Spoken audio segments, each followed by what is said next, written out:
14절부터 18절까지 말씀입니다. 에베소서 2장 14절로 18절까지 말씀입니다. 제가 봉독하도록 하겠습니다. 그는 우리의 화평이신지라 둘로 하나를 만드사 원수된 것 곧 중간에 막힌 담을 자기 육체로 허시고 법조문으로 된 계명의 율법을 펴하셨으니 이는 이 둘로 자기 안에서 한 세 사람을 지어 화평하게 하시고 또 십자가로 이 둘을 한 몸으로 하나님과 화목하게 하려 하심이라. 원수된 것을 십자가로 소멸하시고 또 오셔서 먼 데 있는 너희에게 평안을 전하시고 가까운 데 있는 자들에게 평안을 전하셨으니 이는 그로 말미암아 우리 둘이 한 성령 안에서 아버지께 나아감을 얻게 하려 하심이라. 아멘. 여러분, 성경에 보면 비슷한 단어가 많이 나와요. 그 중에 하나가 평화, 화평, 평안, 평강이라는 단어입니다. 여러분은 이 네 가지를 구분할 수 있습니까? 평화가 뭔지 알아요. 화평도 뭔지 알아요. 평안도 뭔지 알아요. 평강도 뭔지 알아요. 근데 이것을 어떨 때 사용하는지 구분할 수 있습니까? 구분해 보세요. 분명히 차이가 있기 때문에 이렇게 다른 단어로 표현할 수 있는 것이죠. 같은 의미지만 분명히 사용하는 데가 좀 차이가 있을 겁니다. 어떤 목사님은 이렇게 구분하시더라고요. 어떤 목사님은 개인적인 차원에서 평화를 평안이나 평강이라고 하고, 다른 사람과 관계적 차원에서의 평화는 화평이라고 하더라고요. 다른 사람과 연합적으로 평화를 이루는 것을 화평, 개인적인 평화를 평안이나 평강이라고 표현합니다. 그래서 저도 좀 헷갈려요. 저도 사실 헷갈려요. 그래서 요즘 유행하는 구글 AI에게 물어봤습니다. 평화, 화평, 평안, 평강의 차이가 무엇인가 그러고 딱 쳤더니 이렇게 나오더라고요. 평화는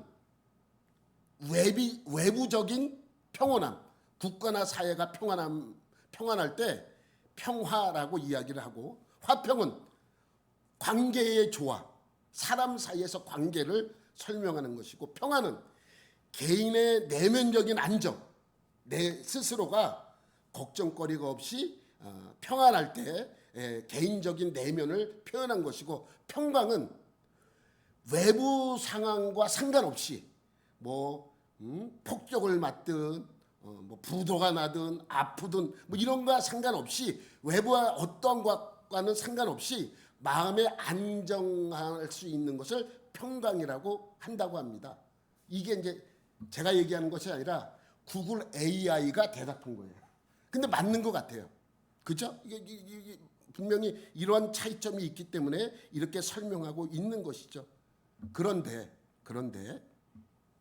성경에서는 이 모든 단어가 하나야, 하나. 모든 단어가 평화, 화평, 평안, 평강, 우리는 네 가지로 표현할 수 있는데 성경에서는 한 단어예요. 무엇인지 기억하세요? 내가 지난번에도 한번 말씀드렸는데 뭔지 기억하시죠? 뭔지 기억 안 나세요? 샬롬. 이 단어를 우리 상황에 맞게 표현한 것이죠. 그러니까 평화나 화평이나 평안이나 평강은 성경에서 말씀하고 있는 단어는 한 단어예요. 샬롬. 그러니까 이 샬롬이라는 단어 안에는 평화, 화평, 평안, 평강이라는 단어가 다 포함되어 있습니다.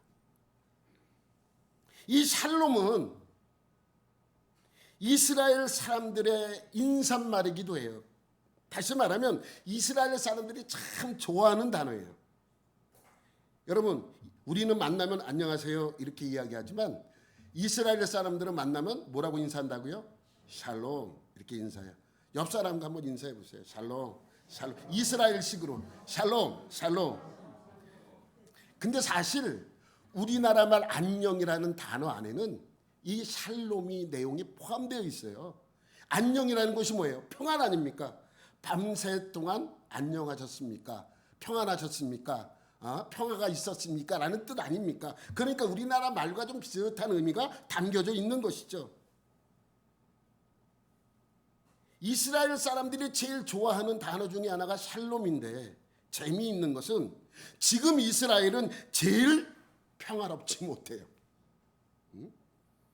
세계에서 제일 평화롭지 못한 땅이 어디예요? 예루살렘. 예? 늘 전쟁이 언제 일어날까 전전긍긍하는 곳이 바로 예루살렘입니다. 근데 재미있는 것은 예루살렘이라는 말의 뜻이 뭐예요?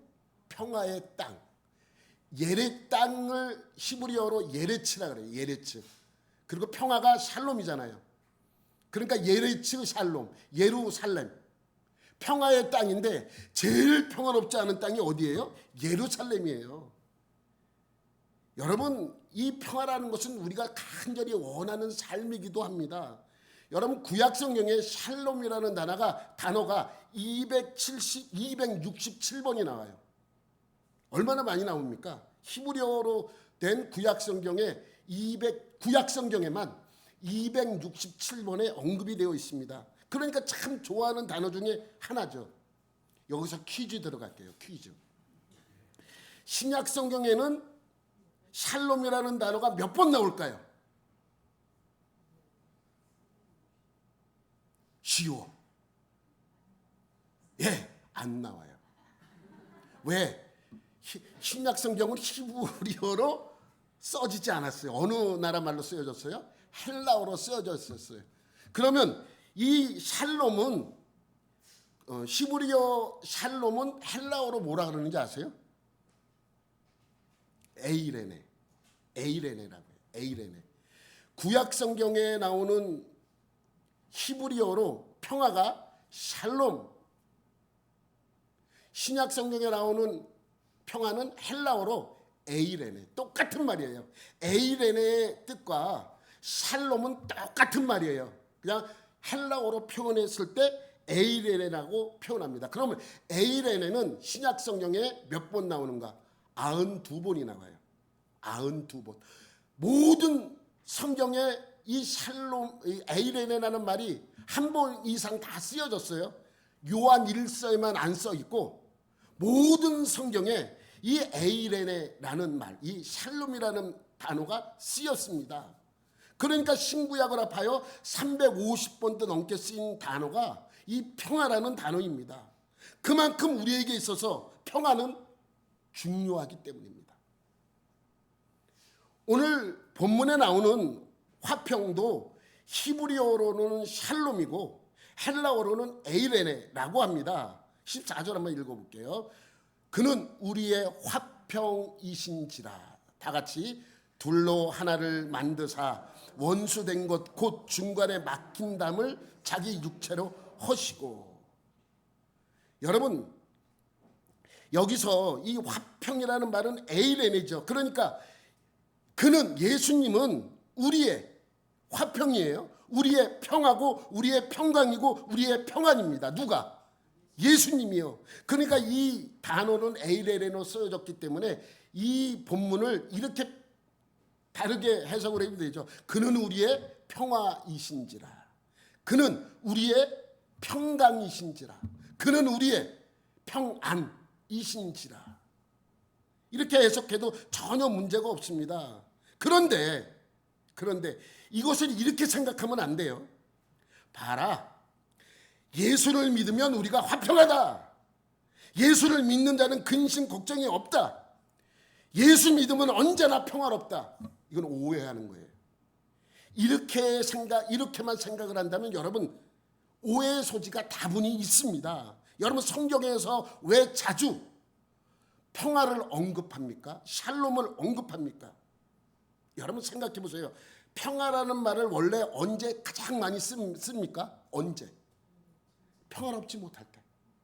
전쟁이 나거나 뭐 분쟁이 있거나 무슨 문제가 있거나 이럴 때 우리가 항상 평화롭지 못하다는 말을 씁니다. 그러니까 평화라는 말은 언제 가장 많이 쓰이냐면 평화롭지 못할 때 가장 많이 쓰이는 단어입니다.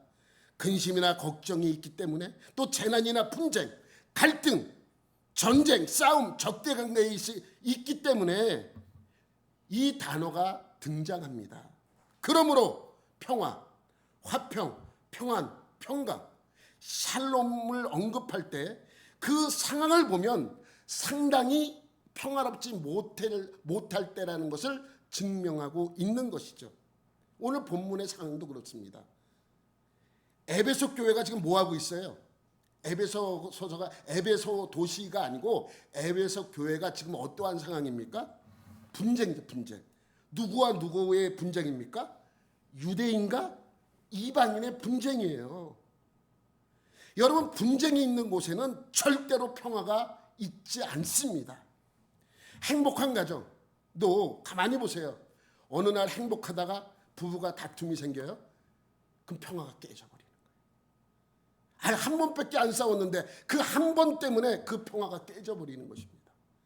여러분, 우리 이 얘기를 좀 안 하려고 그러다가 한번, 우리 이모부가 계세요. 나이가 이제 연세가 많이 드셨는데 화를 잘 내요. 그러니까 이모부하고 어디를 놀러 가면 기분이 좋다가도 갑자기 음식 먹다가 기분이 조금만 뭐 나쁘면 막 소리 질러. 그 주인한테, 종업원한테 막 짜증을 내요. 그리고 뭐 좀 조금만 힘들면 또 이모한테도 막 소리를 지르고 그래. 그러니까 평화롭다가 기분이 좋았다가, 그래서 우리 가족들이 이모부하고 어디 놀러 가려고 그러질 않아. 조금만 기분이 언짢으면 막 소리를 질러요. 아무한테나. 우리한테는 좀 덜한데 이모한테도 좀 소리 지르고 애들한테도 소리 지르고 이러니까, 좀 식당에 가면 조금만 안 맞으면 식당 종업원한테 막 소리 지르고 그러니까 같이 다니려고 그러질 않아요. 왜 그렇습니까? 평화가 깨지기 때문에. 에베소 교회도 지금 유대 그리스도인과 이방 그리스도인들 간의 분쟁과 갈등은 절대로 평화를 가지고 올 수 없습니다. 그래서 분쟁이 있는 이 둘을, 갈라졌던 이 둘을 하나 되게 하셨다라고 바울은 설명하는 거예요. 누가 하나 되게 하셨다고요? 예수님이. 그래서 14절에 보면 이런 말씀이 있죠. 둘로 하나를 만드사. 둘로 하나를 만드사. 넘기면 그 다음에 이 둘로 하나를 만든 것이 어떻게 해서 그렇게 됐냐면 중간에 막힌 담을 헐었기 때문이랍니다. 중간에 뭐요? 막힌 담. 중간에 막힌 담이 뭐예요? 중간에 막힌 담이 여러분 이게 뭐를 비유해서 바울이 이 표현을 썼을까요? 둘이 막힌 담. 중간에 막힌 담. 유대인과 이방인에게 분명히 막힌 담이 있잖아요. 그 막힌 담을 헐었다는 거예요. 이 막힌 담은 무엇입니까? 여러분, 이것을 이해하려면 먼저 이것을 이해해야 됩니다. 예수님 당시에 예루살렘 안에 있던 성전의 모습은 이렇게 생겼습니다. 이렇게. 이게 이제 이스라엘에 가면 예수님 당시 그 예루살렘을 모형으로 다 만들어 놓은 거예요. 예루살렘 도시예요. 그 성전을 중심으로 이게 쭉 이렇게 만들어졌어요. 이것이 바로 예루살렘 성전입니다. 이렇게 보면 여기에 보면 담이 있어요. 담. 담이 큰 담이, 아니 그 담을 얘기하는 게 아니에요. 여러분 좀 이걸 표현하기 위해서 좀 다른 그림으로 이렇게 표현했어요. 여러분 담이 뭔지 아세요? 여기서 말씀하고 있는 담이 담. 담, 여기 큰 담이 있고 그거 아니에요. 넘기면 담이 이거예요. 이거. 여러분 이 안에는 이방인이 갈 수 있는 곳과 여자만 갈 수 있는 곳. 이게 여인의 뜰이라는 것은 모든 여자를 설명하는 것이 아니에요. 어디 여자예요? 유대인 여자예요. 유대인 여자.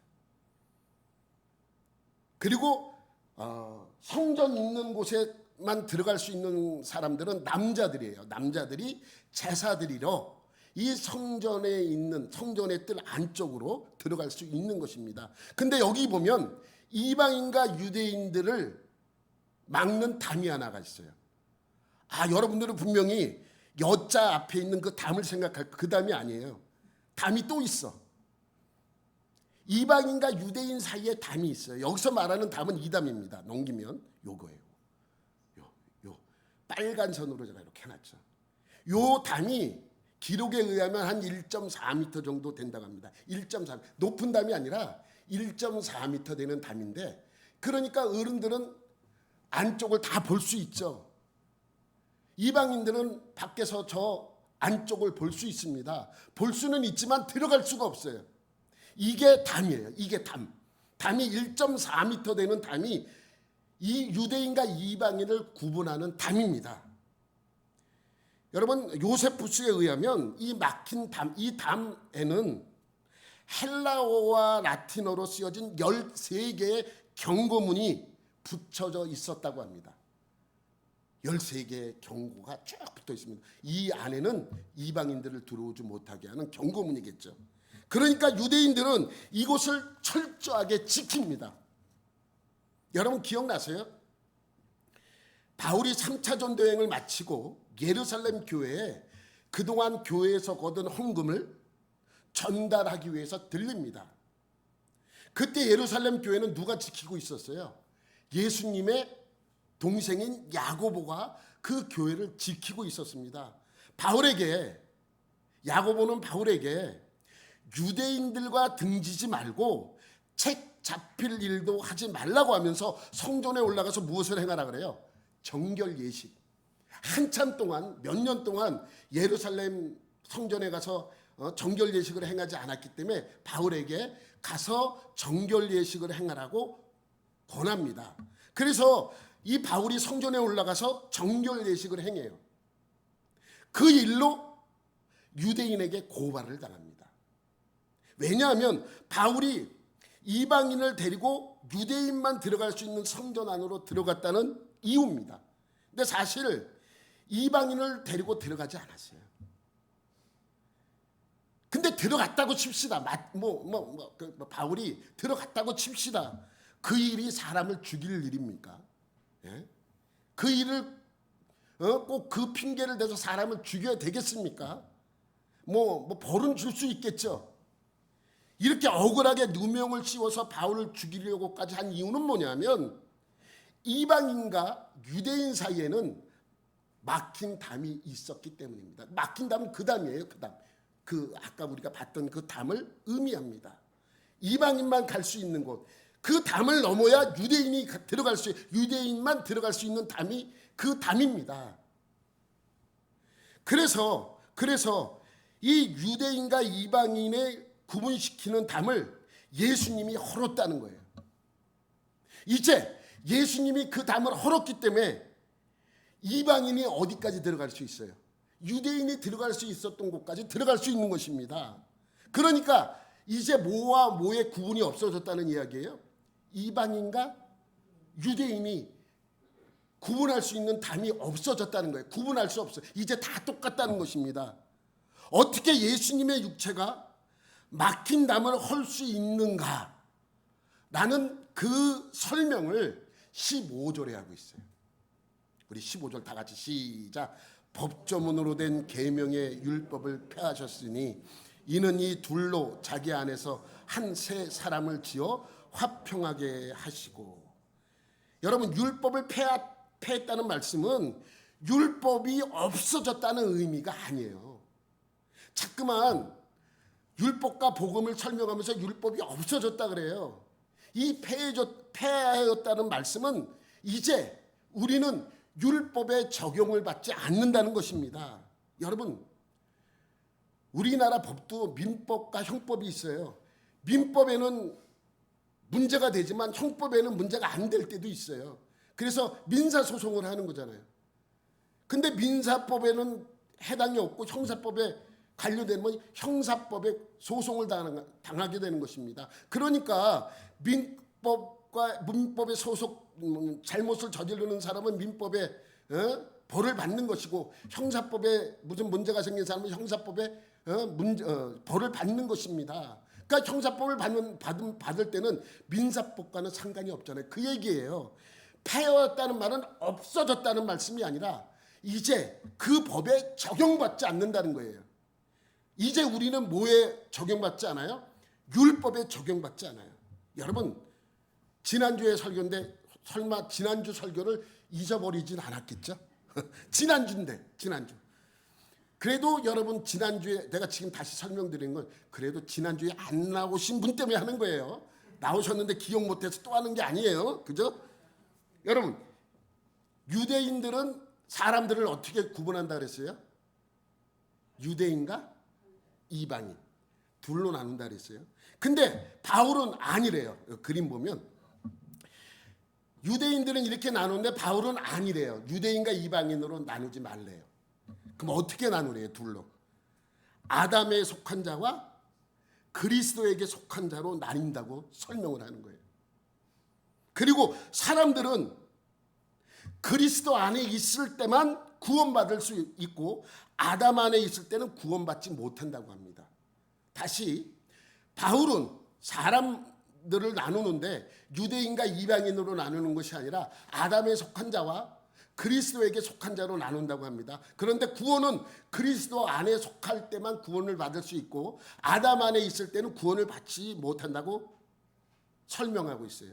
그러면 유대인이든 이방인이든 남자든 여자든 자유자이든 노예든 헬라인이든 야만인이든 상관하지 않고 이 세상 모든 호흡하는 사람들은 누구도 예외 없이 그리스도 안에 있어야 구원받을 수 있는데 이 세상 모든 사람들은 아담 안에서 태어났기 때문에 아담에게 속한 자들이기 때문에 구원을 받을 수 없다라고 설명합니다. 다시 말해서 구원은 예수 안에 그리스도 안에 있을 때만 이루어지는데 우리 모두는 아담 안에서 태어났기 때문에 모든 인간은 결국 구원을 받을 수 없다라고 설명을 하는 거예요. 그러니까 우리가 구원받기 위해서는 아담 안에 있어야 되는데 어디로 가야 구원을 받을 수 있다고요? 그리스도 안으로 가야 구원받을 수 있다고 설명하는 것입니다. 그러면 어떻게 하면 아담 안에 있던 우리가 그리스도 안으로 옮겨질 수 있을까요? 어떻게 하면 아담 안에 있던 우리가 그리스도 안으로 옮겨져 그리스도에게 속한 자가 될까요? 간단한 대답이 있죠. 예수를 구원자로 믿으면. 그냥 쉬운 문제예요. 이렇게 답을 하면.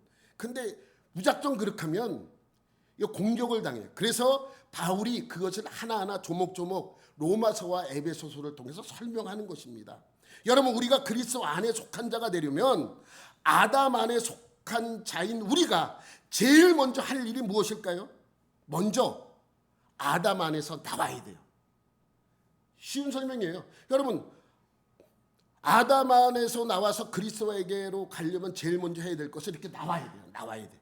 나와야 갈 수 있잖아요. 근데 문제가 생겨요. 나와서 가면 되는데 이게 쉬운 문제가 아닙니다. 왜냐하면 아담 안에 있을 때는 어떤 법에 적용을 받습니까? 아담 안에 있을 때는 누구의 법을 적용받습니까? 아담의 법. 여러분, 한국에 있을 때는 한국의 법을 따라야 돼요. 죄송합니다. 이런 표현에서 설교 시간에. 어느 나라 가면 대마초는 마약으로 취급하지 않아요. 우리나라는 마약으로 취급해서 벌을 받아요. 그런데 그 나라 사람이 자기네 나라에서 대마초 피는 것이 괜찮은 합법적이니까 우리나라에 와서도 대마초를 피면 법에 걸립니까? 안 걸립니까? 걸리죠. 당연한 것입니다. 마찬가지예요. 우리가 아담 안에 있을 때는 누구의 법을 따라야 돼요? 아담의 법. 아담의 법. 모세의 법이 아니라 아담의 법을 따라야 됩니다. 우리가 아담 안에 속한 자라면 아담의 법을 따라야 되는데 아담의 법이 뭐예요?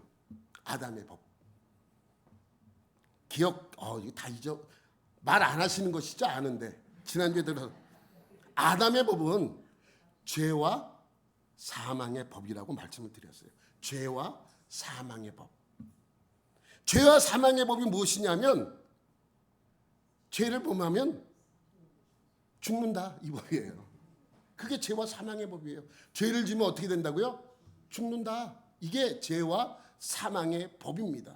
그러니까 죄를 범하면 누구도 예외 없이 뭐 한다고요? 다 죽는다고요. 이게 아담의 법이에요. 그러니까 아담 안에서 빠져나오는 한 가지 방법은 죄와 사망의 법에서 빠져나올 수 있는 한 가지 방법, 딱 한 가지 방법이래요. 아담 안에서 빠져나오려면 한 가지 방법이 뭐예요? 죄와 사망의 법이니까 죽어야 빠져나와요. 죽어요. 아니 아담 안에서 빠져나오려면 죽어요. 죽어. 왜 죽어요? 죽잖아. 빠져나오는데 중간에 딱 빨간색으로 가로막혀서 죽어야 우리가 살려고 빠져나오는데 죽어버리면 무슨 의미가 있습니까? 예? 여러분 그러면 죽지 않고 빠져나오는 방법은 뭡니까? 죽지 않고 빠져나와야 돼. 아니 아담 안에서 빠져나오려면 죽는 게 법이야. 죽지 않고 빠져나오려면 어떻게 해야 돼요? 없어요. 그런 방법 없잖아요. 어떻게 있습니까? 죄와 사망의 법에서 빠져나오는 한 가지 방법은 죽음인데 죽지 않고 빠져나올 수 있는 방법은 없습니다. 고로 아담에게 속해 있는 모든 사람들은 결국 뭐 할 수밖에 없다? 죽을 수밖에 없다는 거예요. 그래서 예수님이 아담 안에서 태어난 거예요. 그래서 예수님은 아담 안에서 태어난 거예요. 넘기면 예수님이 우리가 스스로 아담 안에서 나올 수 없으니까 예수님이 아예 아담 안에서 태어난 거죠. 그리고 예수님이 아담 안에서 태어나서 아담 안에 있던 사람들을 품으시는 거예요. 예수를 그리스도로 믿는 모든 사람들을 품는 거죠. 품어서 아담 안에서 빠져나오셨어요. 그러면 예수님도 아담 안에서 빠져나오려면 어떻게 해야 돼요? 죽을 수밖에 없잖아요. 그래서 죽는 거예요. 우리를 안고 죽으셨어요. 그리고 빠져나왔어요. 그리고 나서 부활하셨어요. 그래서 우리는 아담 안에서 죽지 않고 빠져나올 수 있는 방법은 없는데 예수님께서 우리를 안으시고 예수님이 대신 죽으시고 빠져나오셨어요. 나오실 때에 아담의 법을 따를 수밖에 없죠. 왜? 아담 안에서 태어났기 때문에. 그래서 예수님도 죽으신 거예요. 죽어서 빠져나왔어요. 그리고 부활하셨어요. 그래서 그리스도 안에 있는 사람들은 그리스도인이 된 것입니다. 이것이 우리에게 말씀하고 있는 것입니다. 그러니 지금 우리는 아담 안에 있는 것이 아니라 예수님이 죽음으로써 아담 안에서 밖으로 나오셔서 부활하신 예수 그리스도 안에 있게 된 것입니다. 지난주에 설명한 건데 새로워요? 설마 잊어버리진 않았겠죠? 근데 이거를 좀 다른 방법으로 여러분에게 좀 다르게 설명을 드리려고 합니다. 여러분, 왜 아담 밖으로 나오는 방법이 죽음밖에 없는가? 죽음밖에 없어요. 죽음밖에 없는 이유는 15절에 뭐라고 기록됐다고요? 그것을 15절에 법조문으로 된 계명이라고 분명히 설명하고 있어요. 법조문으로 된 계명의 율법은 무엇일까요? 십계명? 아니에요. 법조문으로 된 계명이라고 하니까 법조문은 분명히 문서로 된 거예요. 문서, 법조문이니까. 그러니까 작게 설명하면 레위기고 좀 넓게 설명하면 뭐예요? 모세오경이에요. 모세오경 중에 레위기가 있잖아요. 레위기는 법조문이잖아요. 법조문. 근데 율법이라고 하면 보통 모세오경을 전부 뜻해요. 모세오경에 보면 하나님이 우리가 지켜야 될 것, 지키지 않아도 될 것과 반드시 해야 될 일들을 기록하고 있기 때문에 모세오경을 통틀어서 율법이라고 설명합니다. 그러니까 법조문으로 된 거니까 문서로 된 율법이죠. 그래서 모세오경일 가능성이 큰 거예요. 작게면 레위기, 크게 설명하면 모세오경입니다. 그러면 율법에 기록된 내용은 무엇이에요? 왜 우리에게 율법을 주었습니까? 왜 우리에게 율법을 주었어요? 여러분, 왜 율법을 준 이유가 뭐예요? 그렇지, 그거예요. 죄를 짓지 말라고 율법을 준 거야. 너 이렇게 범죄하지 마. 어? 율법은 죄가 죽음이다 선포하는 책이 아니에요. 너 율법 어겼어, 넌 죽어. 이것을 알려주기 위해서 율법을 준 것이 아닙니다. 율법은 우리에게 죄가 무엇인지 알려주고 그 율법을 지킬 수 있도록 설명한 책입니다. 그러면 율법에 따라 죄를 범하지 않는다면 어떻게 된다는 거예요? 살려주겠다는 거예요. 율법이 이런 거야. 너희들은 이거 잘 지키면 내가 너를 살려줄게 라고 설명하는 책이 율법이죠. 죄가 죽음이라면 죄를 범하지 않으면 뭐겠어요?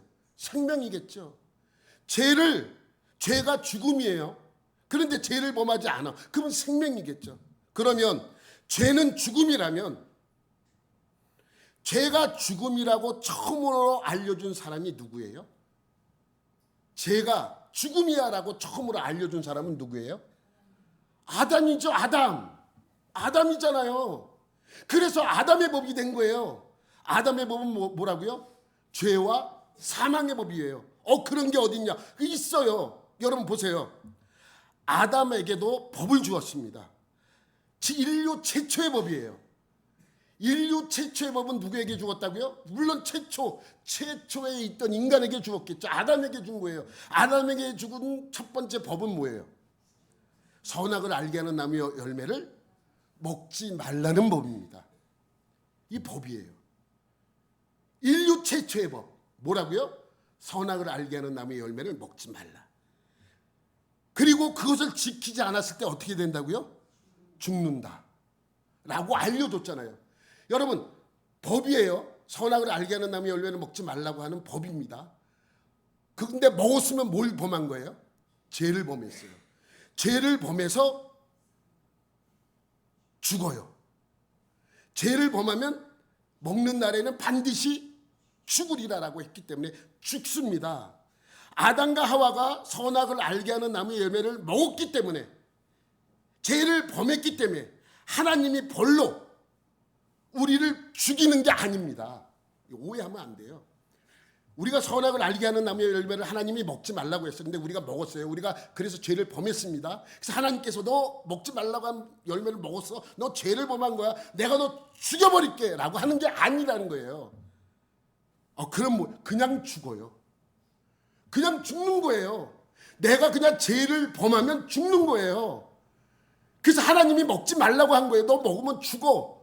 여러분, 독약은 먹으면, 너 독약 먹었어? 먹지 말라고 한 독약을 먹었다고 우리 죽이는 게 아니야. 독약을 먹으면 죽는 거잖아요. 그러면 독약을 먹으니까 죽으니까 독약을 먹지 말라고 한 거예요. 그냥 먹으면, 야, 너 먹지 말라고 한 거 먹었단 말이야? 내가 죽일게. 너 죽여버릴 거야. 이게 아니라는 거예요. 그냥 선악을 알게 하는 나무의 열매를 먹어서 죄를 범하면 그냥 죽는 거예요. 그냥. 여러분, 이것이 바로 죄와 사망의 법입니다.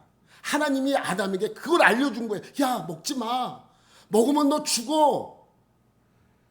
죄를 범하면 넌 죽어 라고 말씀하고 있는 것이에요. 내가 널 죽일 거야가 아니라 그냥 죽는 거예요. 그러니까 그 법을 모세를 통해서도 알려주는 거예요.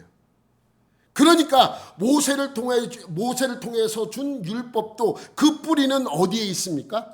아담에게 준 법에 있는 거예요. 그럼 모세의 율법도 이런저런 법을 지키지 않으면 죽으리라 라고 했습니다. 여기서 많은 사람들이 오해를 합니다. 율법을 지키지 않으면 죽는다고요? 율법을 지키지 않아서 죽는 것이 아니라 이미 우리는 어디에 있다고요? 죽음에 있어요. 죽음. 우린 죽어 있는 거예요. 율법은 우리를 죽이려고 주신 법이 절대로 아닙니다. 율법을 하나님이 우리에게 왜 줬다고요? 죄 짓지 말라고. 내가 너를 구원하겠다고. 너가 율법을 다 지키면 내가 너를 살려주겠다고. 그러니까 율법의 핵심은 뭐예요?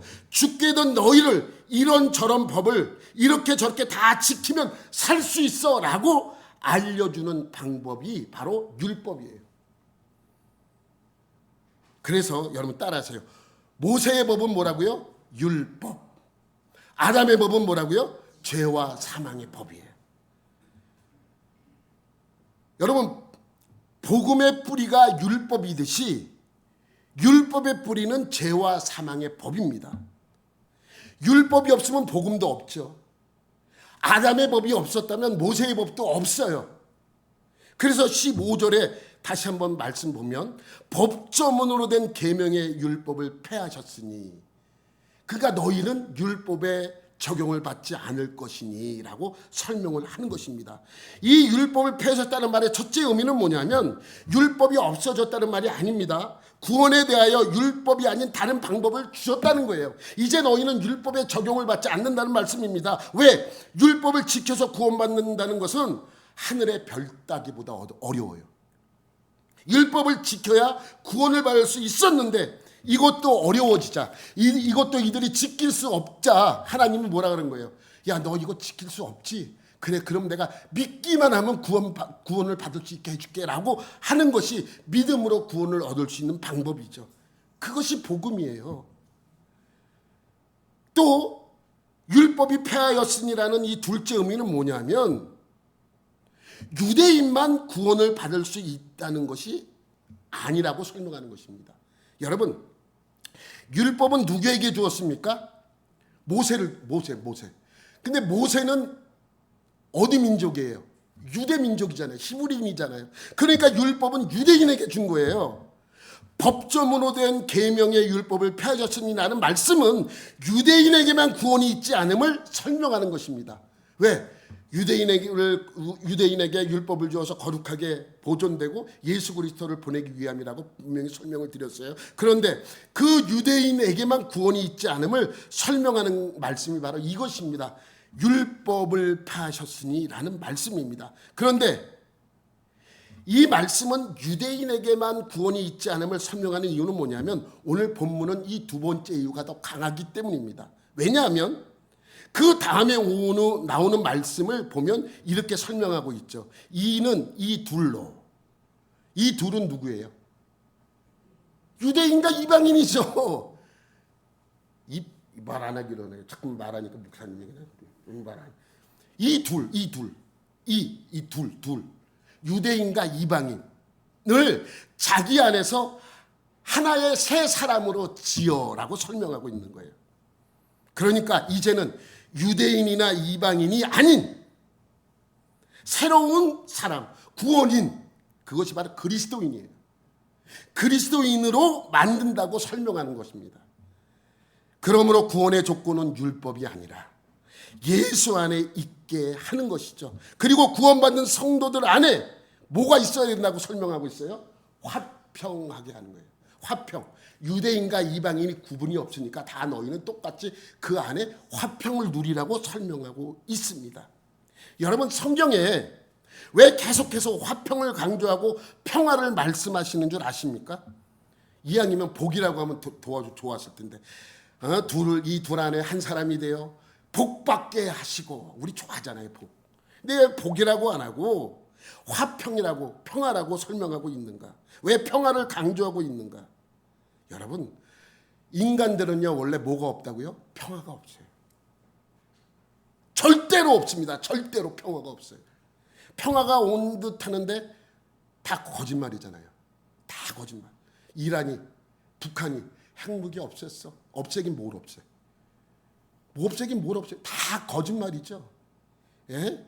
그러니까 이 인간은요, 성경에서 인간이 죄인이라고 지적하는 문제 중에 가장 두드러진 것이 무엇이냐면 인간은 어느 인간과도 절대로 100% 마음을 합하여 친하게 되지 못한다는 것입니다. 여러분 가까이 지내는 사람이 있어요. 그렇죠? 가까이. 근데 그 가까이 지내는 사람하고 한 번도 안 싸운 적이 있습니까? 한 번에도 마음에 안 맞는 적이 없었던 적이 있습니까? 여러분, 부부 싸움 나는 한 번도 안 했어. 그럼 내가 이 자리 물려줄게. 대신 목사라 그래요. 여러분, 없어요. 싸우려고 하도 참는 경우는 있어도 안 싸운 거는 없어요. 아유, 저 인간 저 왜 이래? 오늘도 이러나? 내가 참자. 이러고 넘어가죠. 그러니까 다 싸워요. 부부도 싸우고 부모 자식 간에도 싸웁니다. 형제 간에도 말도 못하죠. 그럼 말할 것도 없죠. 여러분, 아무리 마음에 맞는 친구라 할지라도 한 번도 마음에 들지 않은 적이 없었던 적은 없습니다.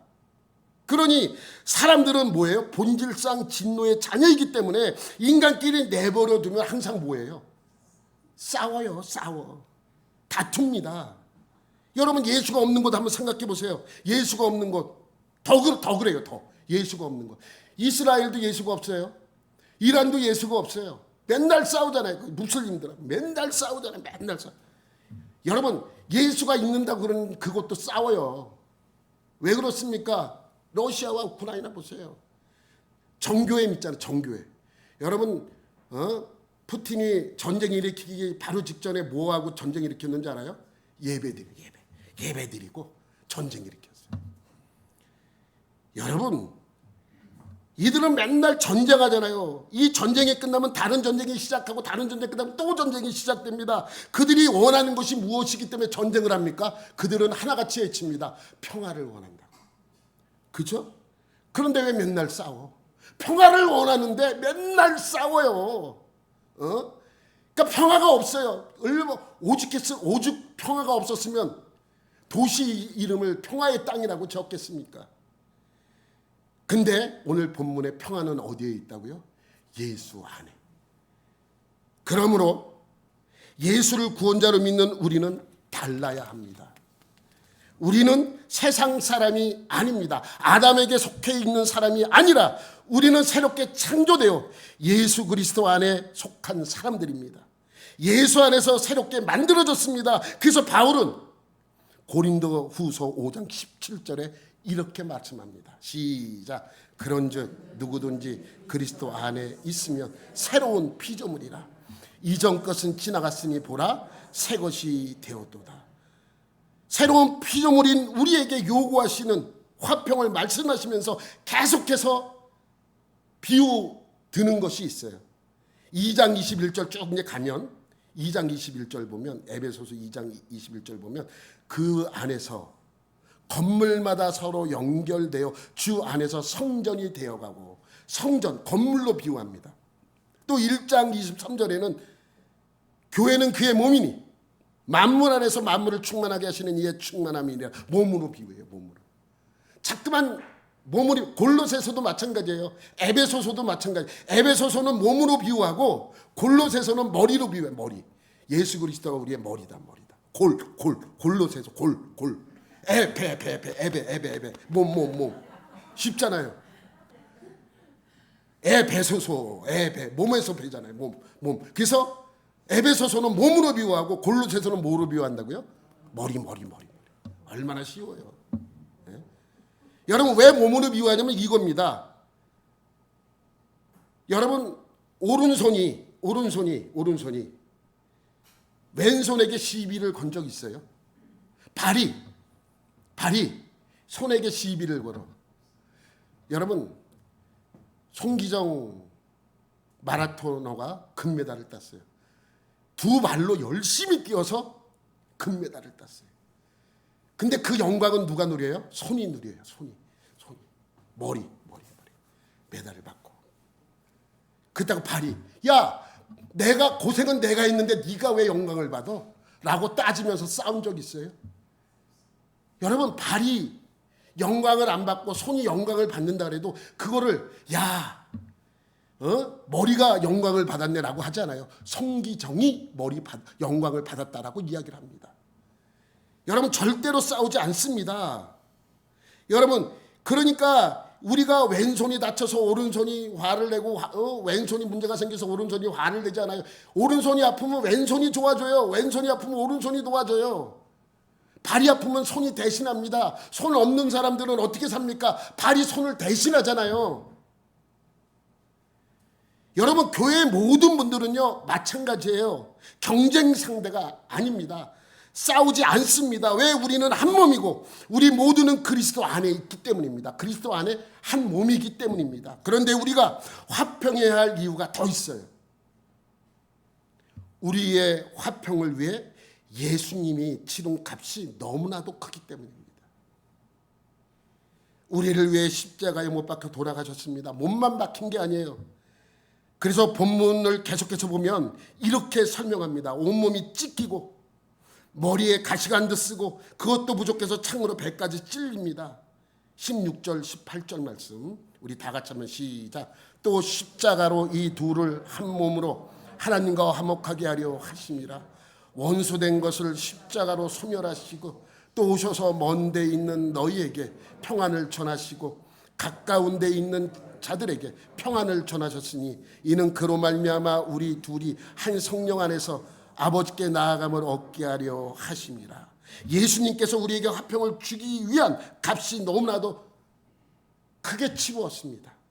여러분 6월은 호국의 달이라고 이야기합니다. 한국전쟁이 일어난 지 몇 년이 지났어요? 75년이 지났습니다. 우리는 전쟁 직후 세계에서 가장 못 사는 나라였어요. 그래서 원조를 많이 받았어요. 75년 만에 지금은 세계에서 가장 잘 사는 나라 중에 하나가 되었습니다. 전 세계는 한국의 문화, 한국의 노래, 한국의 영화, 한국의 드라마, 한국의 음식에 열광하고 있어요. 지금은 이런 대한민국이 이렇게 사는 우리가 잊지 말아야 될 것이 있습니다. 뭘 잊지 말아야 됩니까? 한국 전쟁 당시 대한민국을 지키기 위하여 희생한 한국군 62만 1998명과 유엔군 15만 4천 32명 총 77만 6천 030명의 핏값이 없었다면 지금의 대한민국도 없습니다. 지금의 잘 사는 대한민국은 그들의 핏값이고 그들의 핏값은 너무나도 컸기 때문입니다. 여러분 마찬가지로 예수님이 우리에게 주신 평화, 화평의 값은 너무나도 크게 치르셨다는 것입니다. 오늘도 주님이 주신 이 평화가 여러분과 여러분 가정에 온전히 임해서 그 평화를 누리시는 여러분들이 되시기를 예수님의 이름으로 축원합니다. 하나님 아버지 감사합니다. 오늘도 주님이 주시는 평화가 우리에게 임하게 하여 주옵소서.